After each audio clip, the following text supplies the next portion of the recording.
La voie naturelle. Aujourd'hui, nous allons parler de ce thème, la voie naturelle. Dieu agit de deux manières. Il agit de manière surnaturelle, sans intervention d'aucun élément physique ou logique, et il agit aussi de manière naturelle, en se basant sur les lois de la nature que lui-même il a mises en place. Aujourd'hui, nous avons des problèmes parce qu'on ne maîtrise pas le mode d'action de Dieu. Des fois, tu peux être là, tu attends que Dieu agisse de façon surnaturelle, tu attends, rien ne s'est fait. La voie prioritaire par laquelle Dieu agit, c'est la voie naturelle. Il agit par la voie surnaturelle car il n'y a aucune autre possibilité d'agir naturellement. Si nous lisons Acte 22, verset 10, « Et le Seigneur me dit, lève-toi, va à Damas, et on te dira ce que tu dois faire. » Ici, c'est l'histoire de Paul qui est allé à Damas. À l'époque, on l'appelait Saul pour persécuter l'Église. Mais arrivé dans les chemins, il a vu Jésus-Christ apparaître sous forme d'une très grande lumière.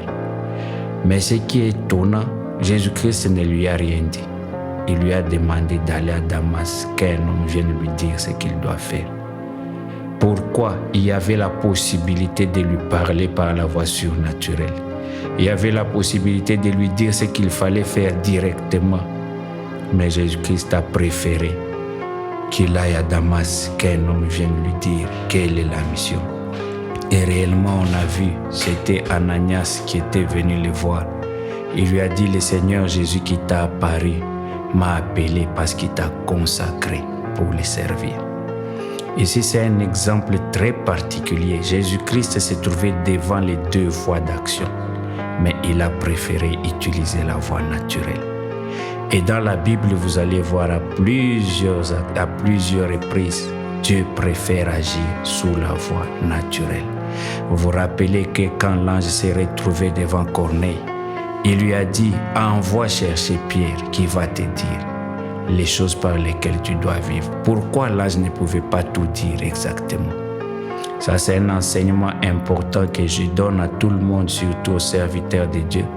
Vous êtes là à attendre que la main de Dieu agisse. Dans notre tête, on veut que Dieu agisse de façon surnaturelle. Mais la voie principale par laquelle Dieu agit, c'est la voie naturelle. Ça, c'est un enseignement très profond. Des fois, tu attends que Dieu te donne l'argent. L'argent ne viendra pas sous une forme surnaturelle. Dieu va agir une personne, Dieu va agir une circonstance, Dieu va agir à travers ton travail. Regardez l'histoire de Salomon. Salomon avait prié, Dieu lui est apparu, il lui a dit, je te donne la richesse, tu seras excessivement riche. Mais remarquez, le lendemain, Salomon n'avait même pas de l'argent supplémentaire. Il n'a pas vu l'argent descendre du ciel, non, rien du tout.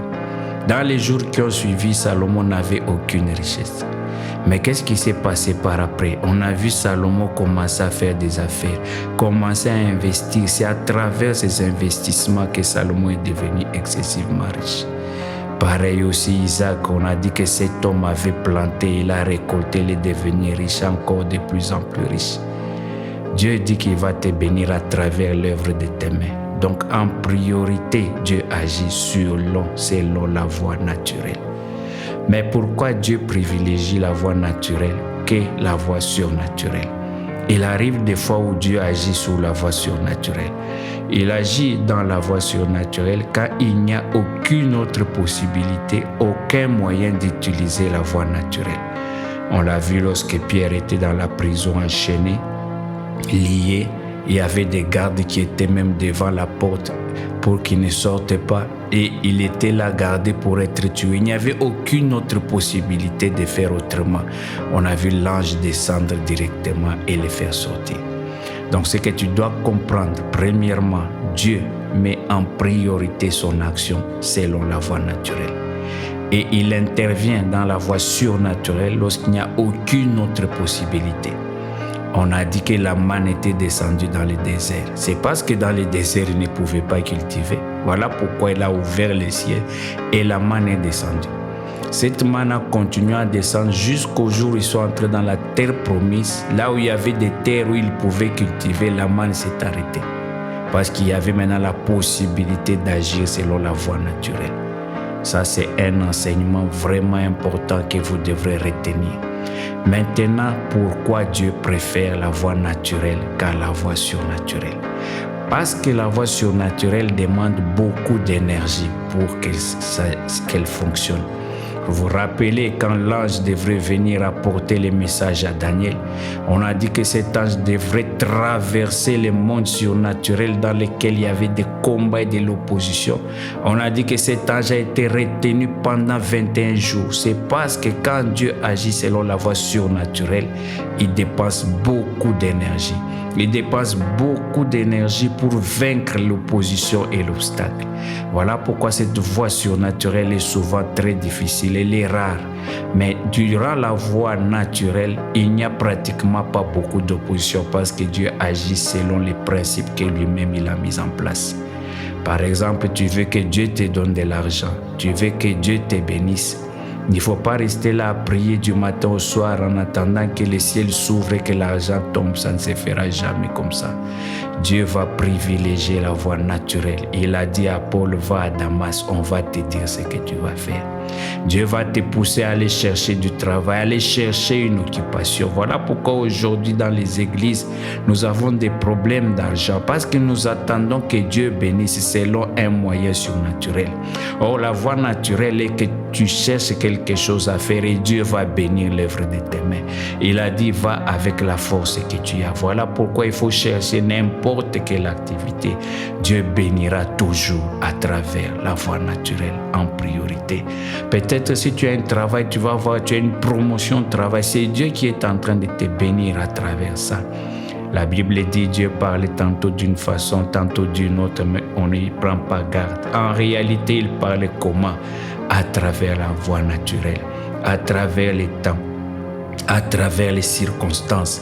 Tu peux être là, homme de Dieu, tu attends que Dieu te donne une révélation. Tu attends que Dieu t'envoie un ange comme il avait envoyé à Corneille. Mais Dieu en priorité va utiliser la voie naturelle. Il va t'envoyer un serviteur de Dieu, il va t'envoyer un prophète, il va t'envoyer un pasteur. Parce que c'est plus facile. Mais des fois, on n'y prend pas garde. On attend que ce soit la voie surnaturelle qui agisse pour qu'on puisse croire. Aujourd'hui, mon message, c'est pour que tu te réveilles. Il ne faudrait pas attendre que les choses se fassent. C'est à toi de faire les actions. Et Dieu va t'accompagner à travers la voie naturelle. Et là, on l'a dit dans la Bible, les apôtres sont allés prêcher et Dieu a accompagné par les miracles et les prodiges. Qui a fait les premiers pas? C'est d'abord les apôtres. C'est à toi d'agir, c'est à toi d'aller chercher du travail, c'est à toi de prier, c'est à toi de faire l'évangélisation. C'est la voie naturelle et Dieu va t'accompagner. C'est ça mon message aujourd'hui. L'Église se retrouve dans cette situation parce qu'on a les bras croisés, on attend que le ciel s'ouvre, on attend que la manne tombe du ciel. Et je vous ai dit dans cet enseignement, tant qu'il y a une possibilité naturelle autour de toi, Dieu va d'abord utiliser cette possibilité naturelle. C'est comme ça qu'il agit. C'est comme ça qu'il agit en priorité. Et regardez dans toute la Bible, il a toujours agi selon la voie naturelle. Abraham, il a béni. Il n'est nulle part, il a dit que l'argent est descendu du ciel, non. Abraham a commencé à faire de l'élevage. Il a commencé à devenir grand et puissant. Vous vous rappelez même l'histoire de Jacob. Jacob a fait l'élevage. Il a travaillé. Dieu bénit toujours en priorité selon la voie naturelle. Et la voie surnaturelle intervient quand il n'y a aucune possibilité. Il y a certains hommes de Dieu qui disent et ils ne peuvent jamais aller à l'hôpital. C'est parce que vous ne comprenez pas les mots d'action de Dieu. Il arrive des moments où Dieu va permettre que tu ailles à l'hôpital, que tu sois guéri à travers une intervention chirurgicale. D'autres personnes sont même mortes parce qu'ils sont là et refusent de boire les médicaments. Des fois, Dieu va ordonner qu'il agisse à travers les médecins, qu'il agisse à travers l'hôpital pour te guérir. C'est ça la voie naturelle. On l'a vu dans la Bible à plusieurs reprises. Dieu a utilisé des personnes pour accomplir sa volonté. Dieu a utilisé des gens pour accomplir sa volonté. Il a utilisé même des rois. Il a utilisé des gouvernements. Il a utilisé des voies naturelles pour agir. Mon message est que tu dois être sensible au mode d'action de Dieu. Ne reste pas les bras croisés en train de prier du matin au soir. La voie naturelle agit à travers l'action. La voie naturelle agit à travers ton action. C'est à toi de faire les premiers pas. Il a déjà mis les principes autour et c'est à travers ça qu'il va agir. C'est à travers ça qu'il va toucher les gens. Des fois, il est plus facile pour Dieu, si tu demandes de l'argent, d'envoyer quelqu'un te les donner que de les faire descendre par un ange. Et il agira toujours de cette façon. Voilà pourquoi on a besoin de toi pour venir soutenir l'œuvre de Dieu. On a besoin de toi pour venir soutenir les églises parce que c'est ça la voie naturelle. Dieu va te bénir pour que tu soutiennes son œuvre. Il agira toujours à travers. Il va te donner l'ordre. Il dit va amener tel argent, tel ministère. C'est la voie naturelle. Au nom de Jésus-Christ, j'aimerais que ces messages restent dans ta tête. Que tu arrêtes d'être dans l'inaction, que tu arrêtes d'attendre. Dieu va d'abord agir en priorité en activant la voie naturelle. Et la voie naturelle agit à travers l'action. Voilà pourquoi il faudra se mettre en action. Il faudra se mettre à travailler. Il faudra se mettre à faire quelque chose. Il n'y a rien qui peut se faire si toi tu décides de ne pas bouger. Jamais de la vie. Même les ministères, même les miracles. Pour guérir quelqu'un, c'est à toi de faire les premiers pas. C'est à toi de parler. Dieu agit à travers la voie naturelle en priorité. Que Dieu vous bénisse.